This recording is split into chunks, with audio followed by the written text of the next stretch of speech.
Antoine Laverne, je suis le gérant de la pharmacie Bistroludique. Donc c'est un café-restaurant qui propose un service de boissons, un service de nourriture et un service de jeux de société. C'est-à-dire qu'il y a des animateurs qui viennent à table, qui conseillent les jeux, les amènent sur table et expliquent les règles. Du coup, c'est Gary, ici présent, qui a été qui est proactif parce qu'on sent qu'il porte son projet et qui m'a contacté d'abord par mail, puis très vite on a échangé par texto et par téléphone. Et il cherchait un lieu pour faire découvrir donc ce jeu de cartes. Et c'est vrai que nous on est tout le temps en recherche d'animation, donc on en crée pas mal, on crée beaucoup d'animations. Mais dès que quelqu'un arrive de motiver avec un projet original, somme toute, on est pour. Voilà. Alors c'est vrai que moi au départ, je ne sais pas comment tu l'as ressenti, c'est pas que j'avais un accueil froid du jeu de cartes. Le fait que ça soit non genré, qu'il y ait pas qu'il soit non discriminant comme jeu de cartes, c'est hyper bien.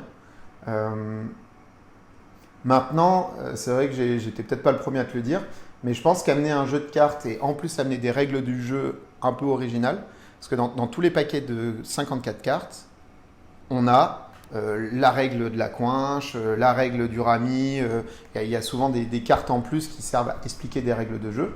Et moi, je pense que c'est une attaque qui peut être pas mal de proposer des règles en plus. Et je pense que c'est là où tu as commencé à revenir aussi. Donc, parce que j'ai pas non plus été dithyrambique au départ. Au début, tu venais pour présenter les cartes à mes clients ou à des personnes lambda. Et puis, tu testais et tout. Je pense que tu as dû te prendre une ou deux portes. Et en même temps, il y a dû y avoir aussi des groupes qui étaient intéressés. Enfin, je veux dire, je pense que tu as eu tout et que tu t'es fait un peu les dents. Et moi, c'est pour ça que j'accueille tous les créateurs de jeux. Il n'y a pas de souci. Et après, c'est vrai que tu es revenu avec des potes à toi, avec des gens qui sont rattachés à ton projet. Et vous avez fait du brainstorm de règles de jeu. Et tu as trouvé une manière de contourner, entre guillemets, le problème que je t'avais proposé. Enfin, je t'ai dit, crée des règles de jeu. Et je trouve que ta façon de contourner et de vouloir créer des règles que coopératives, c'est hyper intéressant et ça va parfaitement avec ton projet. Et je pense que c'est une bonne idée. C'est un peu un contre-pied de toutes les règles qu'on peut trouver dans un paquet de 54 cartes classiques.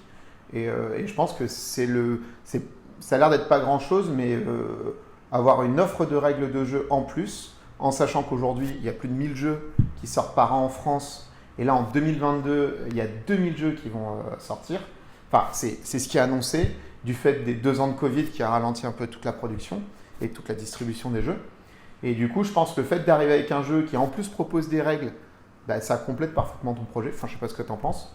Et c'est aussi peut-être pour ça que je continuerai à t'accueillir. Et puis là, tu m'as parlé d'un lancement de financement participatif, donc c'est hyper cool. Tu as aussi été capable, je pense, d'entendre et je ne pense pas être le seul à t'avoir proposé des choses et mis devant un peu le fait accompli.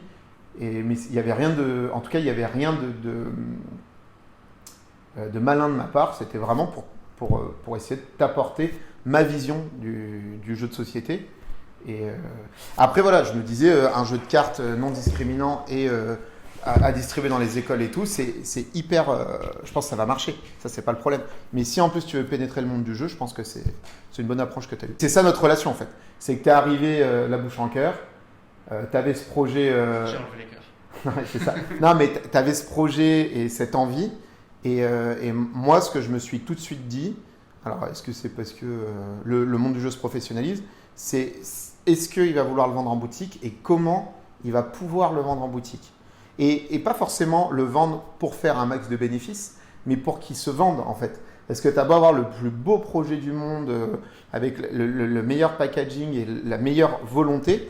Si derrière, ça touche personne, parce que c'est le but de ton projet, c'est de toucher un maximum de personnes, donc que ce soit des adultes et des petits adultes, parce que c'est aussi ça, c'est d'aller vers la jeunesse et de tout de suite leur faire jouer avec d'autres jeux de cartes. Il faut qu'il y ait un équilibre économique. Et c'est triste parce qu'on est dans un monde capitaliste, mais même si c'est pour atteindre un équilibre, il faut que cet équilibre il existe. J'ai vu beaucoup de gens partir avec des jeux qui sont auto-édités et qui sont allés billes en tête vraiment à éditer leurs jeux et qui ont fait un four qui leur a amené de la frustration dans leur vie perso, quoi. Parce que c'est un projet perso aussi. Et du coup, c'est aussi pour ça que moi, j'ai été pas froid au début, mais j'avais tout de suite envie de te dire, mec, réfléchis aussi en pro et voilà. Et réfléchir ne serait-ce qu'à la viabilité. J'imprime mes cartes, j'en vends suffisamment pour que tout revienne à zéro. Et je sais pas, si j'ai fait 5000 paquets, ben, c'est allé à 5000 dans 5000 familles différentes et ça a amené ce que ça a amené. Mais au moins, arrive à l'équilibre, quoi. Enfin, voilà. Après, ça marche tant mieux, mais ce genre de projet, en vrai, il est plus. Tu as un message à faire passer et voilà. Enfin, sauf qu'il faut aussi toujours réfléchir à. Typiquement, mon lieu, bien sûr que le but, c'est d'en vivre. Après, bien sûr que si ma marque, elle explose et que je crée d'autres lieux, je serais hyper content. Mais à la base, une de mes. Enfin, c'est pas une mission, mais un des trucs que je voulais faire avec la pharmacie ludique, c'est un lieu agréable, on se sent dans un endroit chaleureux, qui donne envie de découvrir des jeux. Moi, je suis pour la promotion du jeu en général. Et c'est aussi pour ça qu'on a un service d'animation, c'est donner envie aux gens qui ne jouent pas forcément de se mettre au jeu.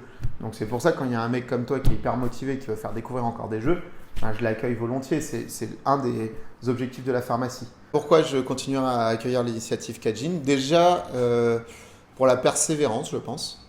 Parce qu'au départ, le premier contact que j'ai eu, c'est vrai que je voyais ça un peu comme un ovni.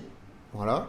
Avec un côté effet de mode, c'est pas contre toi, mais enfin c'est pas contre les créateurs de Kajin, mais le côté effet de mode et le côté non genré, parce qu'en plus on rentre dans une période et j'espère d'ouverture d'esprit sur ça et sur le fait qu'il va falloir remettre un peu les pendules à l'heure entre les différents genres et entre ce qu'est la discrimination. Moi, personnellement, je partage aussi ça, ces valeurs-là de la non-discrimination et de ne pas juger un individu, que ce soit de son sexe ou d'où il vient, de ses origines, mais plutôt de juste considérer un individu par rapport à ce qu'il fait et les interactions que j'ai avec lui. Le projet, il a évolué dans un bon sens, je pense qu'il va continuer à évoluer. Je trouve que les règles qui ont été rajoutées, c'est hyper pertinent. De faire que du jeu coopératif, c'est une très bonne idée. C'est justement prendre un objet qui est un jeu de 54 cartes, donc qui est un objet que tout le monde a chez soi. Je suis désolé, mais c'est ça aussi, il faut vendre un objet que tout le monde a chez soi. Donc essayer de promouvoir un objet que tout le monde a chez soi. Et bien là, le fait de rajouter des règles coopératives, je trouve que c'est une très bonne idée. Et ensuite, la persévérance, donc. Du coup, quand j'ai découvert le projet au démarrage, je ne pensais pas qu'il aurait cette ampleur et qu'il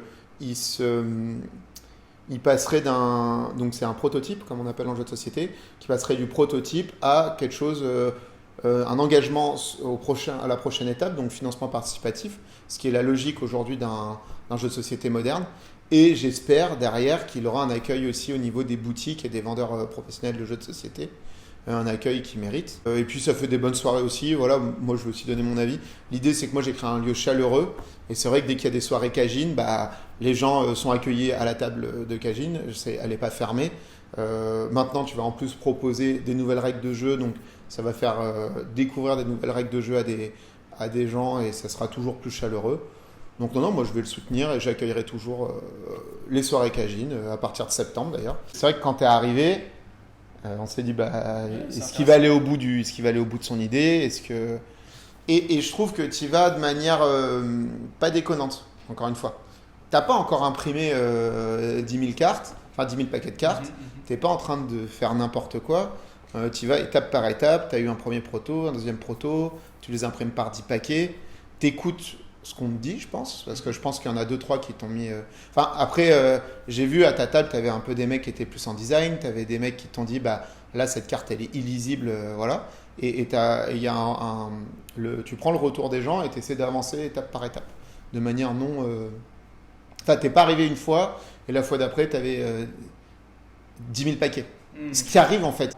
Et toi, tu es là, tu fais. Bon courage.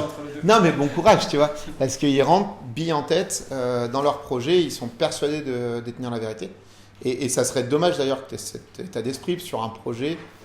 Où le risque, c'est de le faire pour soi. Oui, et surtout que les valeurs que tu prônes avec ce projet, c'est justement les autres. Et donc, si tu commences à te dire j'ai raison et il faut que je le fasse, faire une campagne de financement participatif, c'est voir la faisabilité et le réalisme de ton projet.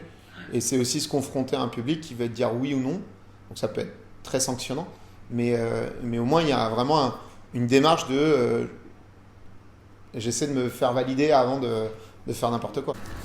Merci beaucoup Antoine. Bah de rien. Voilà. Hein.